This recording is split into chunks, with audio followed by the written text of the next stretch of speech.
process Colorado's candidates use to get on your ballot is boring. I mean, like paint drying boring. But we spend a lot of time talking about it here because it also happens to be important. It determines who leads our state. And today, that process imploded in spectacular fashion. In particular, it caved in on the Republican frontrunner for governor, Walker Stapleton, and an incumbent GOP congressman, Doug Lamborn. Our tag team of Marshall Zellinger and Brandon Ritteman explain why both Republicans are now fighting for political survival. This Denver courtroom was the setting for whether or not six-term Republican Congressman Doug Lamborn legally collected enough signatures to be on the ballot to run for a seventh term. 5 voters in his southern Colorado district sued, saying some of the people hired to collect signatures don't really live in Colorado, which they have to. Walker Stapleton used some of the same signature collectors through a company called Kennedy Enterprises. So he sent his lawyer to court trying to help Lamborn and himself beat this challenge. Until about 9:30. The court has not granted our motion to intervene. And we actually would like to withdraw it. We think it'll make the hearing a little faster today, and we have every reason to believe there will be a similar challenge filed against us. About an hour and a half later, Walker Stapleton challenged himself. He walked into the Secretary of State's office downtown and handed in a letter asking him to remove me from the ballot and disqualify every single one of the signatures gathered by Kennedy Enterprises. He said the company lied to him. He called it fraud. I am unfortunately a victim of this misconduct, and there may be other victims too. Stapleton said the company behaved so badly that he's going to sue him, and anyone else who used them ought to do the same. Well, Doug Lamborn used them and spent the day defending the signatures the company gathered for him. About a half-dozen signature gatherers took the stand to argue they really are Colorado residents and qualified to collect signatures. You just came to Colorado for a couple months to do this job. So is it possible that you made a mistake when you said that you were a permanent Colorado resident? No, my intention was to move out here, sir. That was the only guy the judge did not believe, which means Lamborn still has enough signatures to keep his name on the ballot. Since Stapleton asked to be pulled off the ballot, he's only got one way to try to get back on. He has to go to the state Republican Party convention Saturday and make his case to a few thousand delegates. You got to play the hand you're dealt in life. And we're going to play the hand that we're dealt to the best of our ability. And I like our chances a lot. So I should say, Kyle, that Walker Stapleton gets a little bit of help from the Republican Party because they've updated their technology. Used to be you could get nominated from the floor at the state party convention, but you would become a write-in candidate because they didn't want to Xerox off 4,000 new ballots. Now they've got an electronic system so they can just add his name up on the big board, and all the little delegates can just pick his name that much more easily. Now, the one thing you didn't hear in that story was what about Kennedy Enterprises? They're basically being put on trial in front of the public now. Actually, was there yesterday as I was doing that original story yesterday about what this means for me actually signing a ballot or a petition. I went to their office and it doesn't exist anymore. It's what they're registered as with the Secretary of State's office. It's what's on their website. And when you go up to the 3rd floor of this Colorado Springs office complex, it's a laboratory for something else. It doesn't even have their name on the door. Didn't return our calls, and the person responsible for filing their paperwork with the state said, oh yeah, they moved off of Academy Boulevard, which is really long, like 15 miles long in Colorado Springs, and wouldn't tell me where they were. This is not fly-by-night stuff for some minor candidate. This is the Republican frontrunner for governor and incumbent congressman. Wild. Gentlemen, thank you both. And on to this raging dumpster fire of an election system. A candidate for attorney general today tossed a can of gasoline. A lawsuit from Democrat Brad Levine saying that if unaffiliated voters can now vote in Colorado's party primaries, well, then those unaffiliated should be able to sign petitions, not just party people. State law says Republicans have to get signatures from registered Republican voters, vice versa from Democrats. Levine is asking a judge to strike down that part of the law and to force the state to allow unaffiliated voters in on the fun. When it comes to the chaos in Colorado's process to get on your ballot, I hate to say we told you so, but we told you so for years. It's hard to write and talk at the same time. A political petition scandal is growing to include more voters and another campaign. Colorado's system for picking who goes on our ballots is a goat rodeo. Signature forgers breathed a sigh of relief today as a bill to make their shady business harder to get away with was put on hold at the legislature.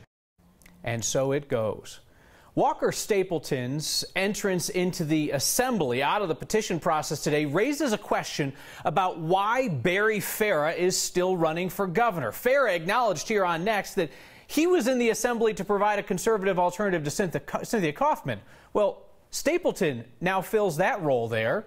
So, funny thing today. Barry Farah suddenly backed out of our debate on 9 News for Thursday. First candidate in recent memory to commit to a debate and then withdraw. Farah insists that he is not leaving the race. So I'll just say this. You'll hear me poke candidates who decline debates. But I understand why some campaigns don't want their candidate out there, especially early. It's strategy. Whether or not a candidate is a man of his word is a separate issue. It's not strategy to commit to debate the issues before voters and then run for the exits. Barry Farah has only been in this race a short time, but he's already adept at running. The candidates for governor who accepted our invitation to debate and did not run for the hills will outline their visions for Colorado this week. I hope that you will pay them the respect that they are showing you by tuning in to hear their ideas. The Democrats on Wednesday night, the Republicans on Thursday night, both debates live at 7 p.m. on Channel 20. We will live stream them as well. Our next question comes from a viewer named Benjamin. About a year ago, there was a big brouhaha about bringing in a Target downtown. I think the city also provided incentives, but I've heard absolutely nothing since. Have you? Benjamin, I had not, but next producer Carrie got on the old email-o-matic today and found out that the Target store is still planned for the 16th Street Mall, 1600 California. City's issued a zoning permit and a construction permit. Builder told us today they're aiming to open in mid to late July. Target's corporate office says it'll be about 28,000 feet of Target-y goodness. It is not uncommon to receive uncomfortable messages at your doctor's office, and sometimes they involve bodily functions.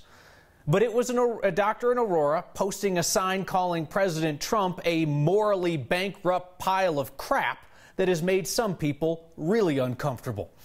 From the looks of Dr. Stephen Shea's office, he believes that our president is a hazard to your health.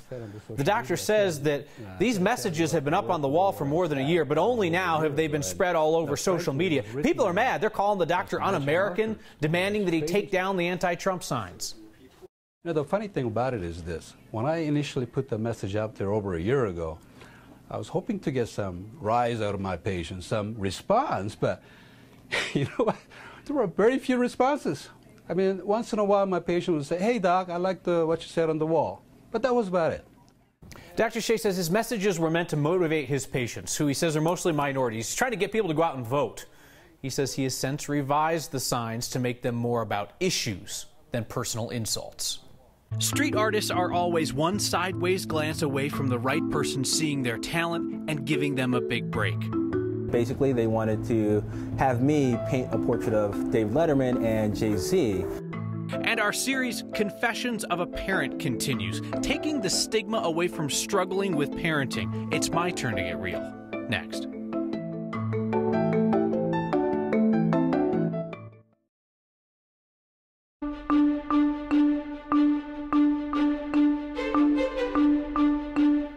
In spite of the hazy sunshine today, temperatures in the 70s. It only goes warmer tomorrow ahead of a storm that'll bring mountain snow on Thursday and another rain-snow mix to the metro area on Friday. I'm meteorologist Kathy Sabin. Our high today about 20 degrees warmer than yesterday. We'll jump another 10 degrees the other direction tomorrow. Still very mild in the city this hour. Great night for baseball at Coors Field. High pressure will bring in a warm, dry day. Concerns for high fire danger due to the warm weather, the wind, the low humidity values, and just a bit of moisture coming into the northern mountains, but not going to amount to a whole lot. So critical fire danger, something we want you to be thinking about, with temperatures above average, gusty winds in excess of 20 to 40 miles per hour out of the southwest, and that's just going to mean tinder dry conditions for about the next 48 hours. Cloudy, 26 in the high country, but I think in downtown Denver our low will be 20 degrees milder, close to 50. Then we jump close to 80 tomorrow afternoon. A windy, warm forecast with mountain snow Thursday night. Colder, wet weather for Friday. Nothing like last Friday, not a polar front or an Arctic front. We clear out Saturday with just isolated showers and watch the weather warm again. Sunshine in 60s for Sunday and Monday. Great skiing, some of the best skiing and snowboarding conditions of the season in the high country right now, Kyle. Kathy, thanks. So you've probably seen his colorful murals around Denver. The next time you spot the artistry of Thomas Evans, known as Detour, it might be while you're watching Netflix. Our Noel Brennan has the story. Yeah, I could use that one. It's a stretch to compare Thomas Evans to Bob Ross. Well, now we're going to paint some clouds. But you could argue they share a familiar philosophy. Put some happy clouds right here. The best art is the kind you don't plan. Yeah, a little happy action right there. Take what happened to Evans in France. So I was there for a month. And the email he almost deleted. And I think, you know, it's one of those LinkedIn type of emails that you get all the time. It's like, do you want to be an intern? I'm like, no, I don't want to be an intern. No internship, just a cool opportunity. To work with Netflix and David Letterman for his show. My next guest needs an introduction, and basically they wanted to have me paint a portrait of David Letterman and Jay-Z. This is the part where the artist wished he was bilingual. I didn't have any of my art materials in French, so it was a challenge trying to go around France without speaking any French, looking for acrylic paints and brushes and canvases. But I did get a little spatula knife, a little palette knife, and I had to use an old credit card too to kind of move paint around. I think they turned out great. I usually don't get as detailed. The two portraits he created, you look at the eye or the lips, it's like you automatically know that's Jay-Z's. Are on display at Denver's Meadowlark Bar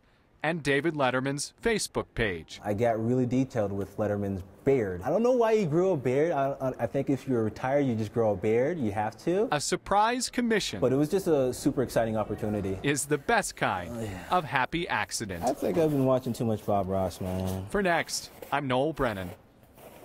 Happy trees, happy trees. You can check out Evans's work on Netflix right now, and those portraits will be at the Meadowlark for at least a couple more weeks. We're talking openly and honestly about parenting this month in our series Confessions of a Parent. I've struggled with one common issue and one strange one. A small business owner tells us she loves Colorado, and a sign of the love Coloradans have for our home, even on the other side of the world. Next.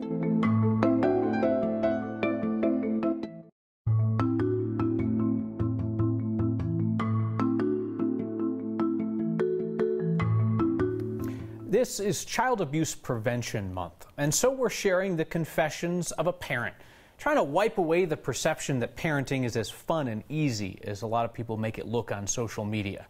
It is okay to struggle. It is okay to admit you need help, or to admit, as I must, that parenting, at least at this point, is not everything I'd imagined. So I'm the dad of a 2-month-old. Things are going pretty well. First-time dad. I don't know what else I'm supposed to say. I don't think it was what I expected, because when you haven't been a parent, you only see parenting through what you experience, which is snippets of visiting friends and visiting family, and then you go home and you're not a parent. Or you see somebody's Facebook post or their Instagram photo, and it's that moment in time. And then there's the other 98% of parenting, which is often, especially with a really young one with a newborn, it's often really mundane. It's boring. Right now the rewards are small. The rewards are smiles that do not appear to be related to gas. Those are big rewards. Little bits of sounds that seem like laughter, intentional movements, those are the big rewards. Watching my wife be a mother for the first time is really super rewarding. That's fun. And seeing our little girl with my parents and with her parents, and seeing her Skype with her great-grandmother who's 90 plus, those are hugely rewarding moments. And I'm just trying to, not try to rush time forward or back, and just try to enjoy every day. And right now, 2 months in, every day is different. I appreciate people's patience to the extent that they have offered it to us about the fact that we're being fairly private about our daughter. Being in a business where a lot of people get mad at you and threats are a pretty common occurrence, we've chosen to be pretty private about our family. And that has made some people really angry. And I guess I understand that. Most people have been pretty understanding about the fact that there are public people who choose to have private portions of their lives. So to the extent that people have been willing to extend us privacy, I really appreciate that. So that is my confession of a parent. What is yours? We're looking to showcase the thoughtful and uncomfortably honest takes of Next viewers throughout this month. Sharing your story can help somebody else feel less alone. So email us if you're willing, next@9news.com, or get our attention with the hashtag #HeyNext. Skyrocketing rent is not just a Denver thing anymore. Drive up the hill a ways and the rents climb with you. A new antique shop, old stuff, new business, is getting ready to close in Conifer. Front Porch Antique says its rent has doubled, and its owners echo something that we have heard so often it has become a recurring series on Next. I love you, Colorado, but... I love you, Colorado, but it's becoming so large, crowded, and expensive that it's tough to live in Colorado. I'm glad I live here in the mountains. It makes it a little bit easier. I'm Janice McClure. I'm the owner of Front Porch Antiques and Uniques up here in Conifer, Colorado. We've been open for about a year, here we go, and have been fairly successful. Our store is large. It's about 3,000 square feet, and we have 12 different vendors. So we have a lot of variety of different kinds of antiques because we all collect different kinds of things. We have the bowls, the creams and sugars, the plates, pitchers, the glasses. This is a beautiful antique buffet. This is a beautiful oak roll-top desk from the Colorado State House. And we also have some Van Briggle, which is from the plant in Colorado. That is a pretty teapot, isn't it? We have so many regular customers, and we know them by name, they know us. We sit down and have a cup of coffee together and chat about everything. And right now we're having a great sale because we will be closing. May 20th will be our last day. They raised the rent from $2,000 a month to $4,800 a month, which was way more than we were expecting. We thought maybe $500 a month, and we could probably absorb that, but we definitely can't pay $4,800 a month. So your total is $4,933. I'm very sad to leave this place. We put so much of ourselves into the store. Thank you very much. Thanks. We've put so much into it that it's really sad to see it go. Janice is hoping to find a new home for Front Porch Antiques after they closed May 20th, but she was honest with us. She's having trouble finding anything that's in her price range. The most Colorado thing we saw today is actually in Africa. And a viewer spotted a sign in Boulder County that I really hope and pray was not necessary. That's next.